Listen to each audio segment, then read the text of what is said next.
Welcome to this GCE Edexcel paper for Buddhism video. Today we're looking at the acts of the Buddha, and this is number 3, accomplishment in worldly skills. This is Dominic Sides, 10 acts of the Buddha, but it's really Ashvaghosha's epic poem that he's quoting. That's where this comes from. So first of all, just by way of introduction, when he was young, his father took him to the annual ploughing festival. He was only a child. He was allowed to watch and rest under the rose apple tree. As he was seated there, his mind naturally fell into a meditative state, and he attained an advanced meditative state or mental state quite effortlessly, according to the story. This was the first mystical experience of his life. Time stood still for him, and as if to illustrate this, it said that the shadow of the rose apple tree did not move from the time the attendants left him there until the time they came to collect him. Dominic Side notes that the culture of India at this time was really quite advanced and sophisticated, that the Buddha would have been educated along with other children in the noble families, and that he excelled in everything he did, including sports, wrestling, archery, schooling in mathematics, languages, music, and so on.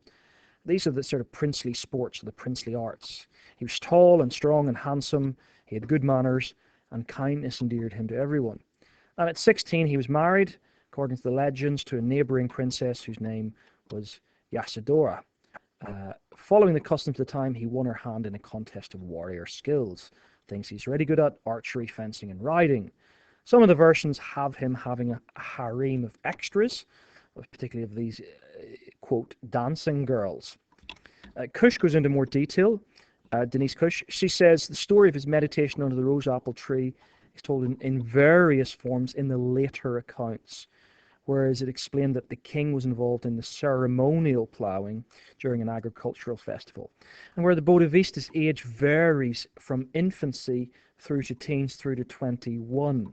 Other stories from that later legend include the two which show his sensitivity and compassion when he was young.